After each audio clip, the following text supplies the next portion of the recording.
నేను ఈరోజు ఒక కామన్ టాపిక్ చాలామంది అడుగుతుంటారు. ఐవీఎఫ్ లో వచ్చే సైడ్ ఎఫెక్ట్స్ ఏంటి? వాటి వల్ల ఏమన్నా ప్రాబ్లమ్స్ ఉంటాయా? అని చెప్పి చాలామంది అడుగుతుంటారనమాట.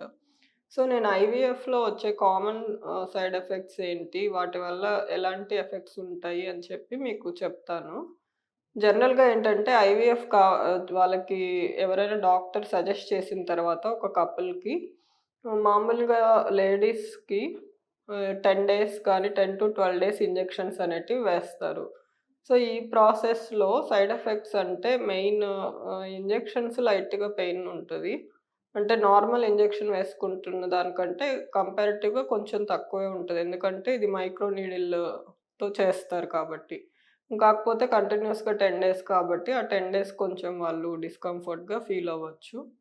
నెక్స్ట్ దాంతో పాటు ఇంజెక్షన్స్ కొద్దిగా హార్మోనల్ ఇంజెక్షన్స్ కాబట్టి కొంచెం అంటే బ్లోటింగ్ సెన్సేషన్, కొంచెం గ్యాస్ట్రైటిస్ లాగా లైట్‌గా ఉంటుందనమాట.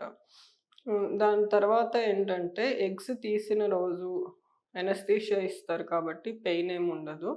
ఎనస్థీషియా వల్ల కొంచెం ఆ రోజు మాత్రం డిస్కంఫర్ట్ ఉంటుంది. ఇంకా నెక్స్ట్ ఏమి ఉండదనమాట. ఎగ్ పికప్ అయిన తర్వాత అంటే 10 డేస్, 12 డేస్ ఇంజెక్షన్స్ ఇచ్చినాక ఎగ్స్ తీసిన రోజు కాకుండా నెక్స్ట్ ఒక 2, 3 డేస్ కొంచెం అవి మళ్ళీ నార్మల్ స్టేట్‌కొచ్చే వరకు కొద్దిగా సేమ్ అబ్డామినల్ బ్లోటింగ్ సెన్సేషన్ అంటే కొంచెం గ్యాస్ట్రైటిస్ లాగా, కడుపు ఉబ్బరం ఉన్నట్టు ఇలాంటివుంటాయి.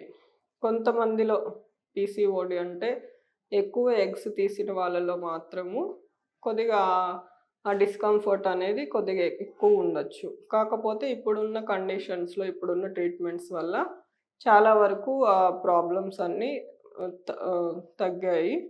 అంటే దానికి తగ్గ ట్రీట్మెంట్స్ అనేటివి మనం ఎగ్స్ తీసిన రోజే మెడిసిన్స్ అనేవి చూసి ఇస్తామనమాట.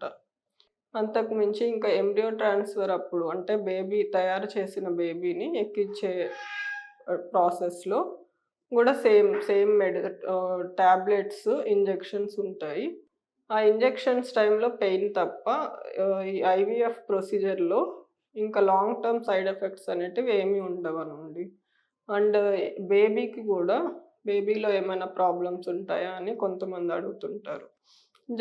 నార్మల్‌గా ఎగ్స్‌తో న్యాచురల్ ప్రెగ్నెన్సీ ఎలా వస్తుందో, దీంట్లో గూడా మనం ఎగ్స్‌ని, స్పెర్మ్స్‌ని బయట మన ల్యాబ్‌లో ఆహ్, ఆహ్, మిక్స్ చేసి దానివల్ల వచ్చే బేబీ అనేది ఎక్కిస్తాము.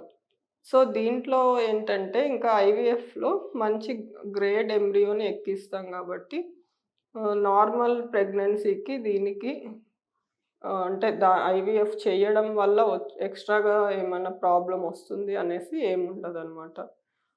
ఇంకా జెనెటిక్‌గా ఏమైనా ప్రాబ్లమ్స్ ఉన్న వాళ్ళలో పీజీటీఏ అని జెనెటిక్ టెస్టింగ్ గూడా చేసి ఇంకా బెటర్ ఎంబ్రియోస్‌ని ఎక్కిచ్చే అవకాశం కూడా ఉంటుంది. సో, దీనివల్ల ఈ వీడియో వల్ల మీకు ఐవీఎఫ్ మీద ఉన్న అపోహలు గానీ, చిన్న చిన్న సందేహాలు గానీ తెలుసుకున్నారని కోరుకుంటున్నాను. Thank you very much.